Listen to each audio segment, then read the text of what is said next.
මිනිස්සු සම්බන්ධතාවය තුළ තනි වෙලා තමන්ව තේරුම් ගන්න බැරි තැනක, තමන්ව අහන් ඉන්න බැරි තැනක, තමන්ව දරා ගන්න බැරි තැනක රැඳෙන්න වෙද්දී මිනිසුන්ට ඒ පීඩනය දරා ගන්න බැරිව යනවා. මට එයාව ගැලපෙන්නේ නැහැ කියන වචන ටික කෙනෙක්ගේ කටින් සම්බන්ධතාවයක් ඇතුළතදී කියවෙන්නේ ඇත්තටම නොගැලපීමක් හින්දාම නෙවෙයි. එයා වෙනුවෙන් එයා බලාපොරොත්තු වෙන කාලය, අවධානය, තේරුම් ගැනීම නොලැබීම තමයි ඒකට ප්‍රධානම හේතුව.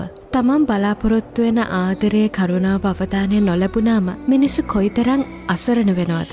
අඬලා, වැළපිලා, කෑ ගහලා ආදරේ ඉල්ලන මිනිස්සු දවසක සදහටම නිහඬ වෙනවා, ගල් වෙනවා. එන් පස්සේ මේ මිනිස්සු ජීවත් වෙන්නේ මැරුණු හදවත් එක්ක. ඒ මැරුණු හදවත් වලින් ආයේ කාටවත් ආදරයක් ලැබෙන්නේ නැහැ. හුඟක් වෙලාවට සම්බන්ධතා ඇතුලේ දෙන්නට දෙන්න ආදරේ වුණත් අනෙක් කෙනාගේ ලව් ලැන්ග්වේජ් එක අනෙක් කෙනාව තේරුම් ගන්න බැරිවීම හින්දා හිත රිදීම් ඇති වෙනවා වැඩි. මම එයාට මගෙන් වෙන්න ඕන හැම යුතුයකමක්ම ඉටු කරනවා. ඒත් එයා කියන්නේ මං එයාට ආදරේ නෑ කියලා. හුඟක් දෙනෙක් කියන කතාවක් තමයි ඒ.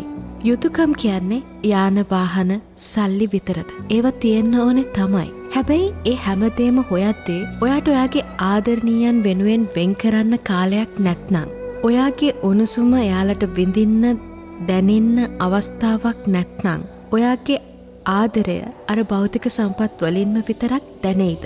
මම විශ්වාස කරනවා අවංක ආදරයක් බලාපොරොත්තු වෙන කෙනෙක්ට ඒ වගේ තැනකදී දැනෙන්නේ හිස්කමක්, තනිකමක් විතරයි කියලා. අපි ආදරේදී කැප වෙනවා, මහන්සි වෙනවා.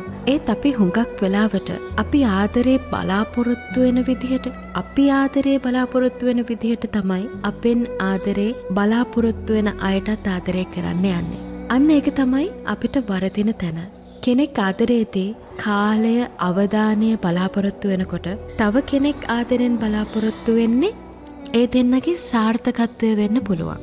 සාර්ථක වෙන්න උත්සාහ කරන කෙනාට ඒ වෙනුවෙන් දක්වන සහය ආදරේ විදිහට දැනෙද්දී තමන් වෙනුවෙන් පුංචි වෙලාවක් වෙන් කරන එක, ආදරණීය වැළඳ ගැනීමක් දෙන එක අනෙක් කෙනාගේ බලාපොරොත්තු වෙන්න පුළුවන්. ඉතින් ඒ දේවල් දෙන්නට දෙන්න තේරුම් ගැනීම ඇතුලේ තමයි ආදරේ ලස්සන වෙන්නේ.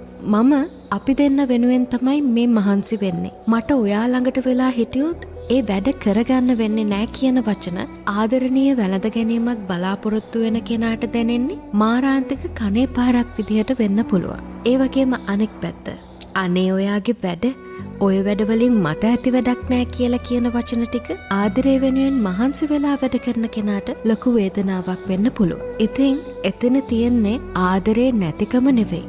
ආදරේදී අනෙක් කෙනා බලාපොරොත්තු වෙන දේ කියව ගන්න බැරිවීම විතරයි. කොයිතරම් පැහැදිලි කරත්, කොයිතරම් තේරුම් කළත් ඔබ බලාපොරොත්තු වෙන දේ තේරුම් ගන්න බැරි, ඒ වෙනුවෙන් වෙනස් වෙන්න බැරි ආදරයක් නම්, ඒ වෙනුවෙන් වෙනස් වෙන්න බැරි කෙනෙක් නම් ඔයාටත් ඉන්නේ. තවදුරටත් ඒයින් පීඩා විඳ විඳ ජීවිතේම කැප කරන්න ඕන කියලා නියමයක් නැහැ. අතහැරිය යුතු තැන, තමන් වෙනස් වෙන්න ඕන තැන තමන් අනිවාර්යයෙන්ම තේරුම් ගන්නම ඕනේ. නැත්නම් වෙන්නේ තමන්ට තමන්වත් අන්තිමේදී නැති වෙන එක විතරයි. අපි වේදනාව දැනෙන තැනින් ඉවත් වෙන්නේ නැත්නම්, අපි වේදනාව දැනෙනකොට වෙනස් වෙන්නේ නැත්නම් කවුරුවත් ඇවිත් අපිව එතනින් අයින් කරන්නේ නැහැ. මම ඒකට පුංචි ලස්සන කතාවක් කියන්නම්. දවසක් එක්තරා පුද්ගලයෙක් ගමනක් යනවා. ඔහු යන්නේ නිවසක් ළඟින්. මේ නිවස ඉදිරිපිට එක්තරා පුද්ගලයෙක් පුවත්පතක් කියවමින් ඉන්නවා. ඔහුට යාපතව බිම ඔහුගේ සුරතලා වැතිරිලා ඉන්නවා. මේ බල්ලා හොඳටම කෙඳිරි ගාමින් තමයි මේ විදිහට වැතිරිලා ඉන්නේ. ඉතින් අර ගමනක් යමින් හිටිය පුද්ගලයා නැවතිලා අර පුවත්පතක් කියවමින් ඉන්න පුද්ගලයාට කතා කරනවා. ඔබට පේන්නේ නැද්ද ඔබේ සුරතලා කෙඳිරි ගානවා? ඔබේ සුරතලා ඉන්නේ යම් වේදනාවකින් නේද? ඇයි ඔබ ඔහු ගැන බලන්නේ නැත්තේ?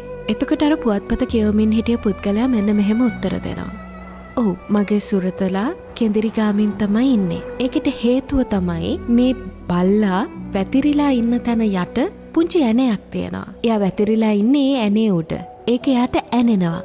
ඉතින් ඒ නිසා එයා ඒකෙන් වේදනාවටපත් වෙලා ඉන්නේ. එතකොට අර පුද්ගලයා මොහුගෙන් ආය අහනවා, ඇයි ඔබ ඉතින් මේ ඔබේ සුරතලා වෙතනින් ඉවත් කරන්නේ නැත්තේ කියලා. එතකොට අර පුද්ගලයා කියනවා, ඔව් මේ බල්ලට මේ ඇනේ ඇනෙනවා. ඒකෙන් මේ බල්ල වේදනාවට පත් වෙනවා. එයාට නැගිටලා යන්න පුළුවන්කම තියෙද්දිත් එයා එතන වැතිරිලා ඉන්නවනම් මම මොකටද බලෙන් එයා වෙතනින් ඉවත් කරන්නේ? අපේ ජීවිතේදීත් අපිට වේදනාත්මක අත්දැකීම් වලට නිරන්තරයෙන් මූණ දෙන්න සිද්ධ වෙනවා. අපි ඇති කරගන්න සම්බන්ධතා ඇතුලේ, අපි කරන රැකියාව ඇතුලේ, අපි මානසික පීඩනයට, ශාරීරික පීඩාවන්ට ලක් වෙනවා. එහෙම වෙලාවල් වලදී අපි තවදුරටත් ඒක දරාගෙන ඉන්නවද?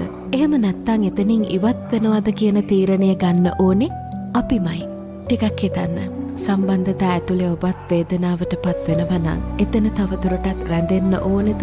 නැත්නම් එතනින් ඉවත් වෙන්න ඕනේද? ඒ වේදනාවන් වලට හේතුව ඔබේ යම් අඩුපාඩුවක්ද? ඒක වෙනස් කරගන්නේ කොහොමද කියලා හිතලා බලන්න. හැමදාම එකම විදිහට හැසිරෙමින් වෙනස් ප්‍රතිඵල බලාපොරොත්තු වෙන්න එපා. ඔබ බලාපොරොත්තු වෙන වෙනස් ප්‍රතිඵලය ළඟා කරගන්න නම් ඔබ වෙනස් වෙන්න. ඔබට සුබ දවසක්.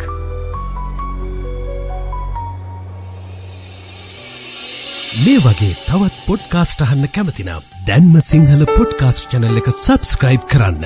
වීඩියෝ දාපු ගමන් notify වෙන්න. bell icon එක click කරන්න.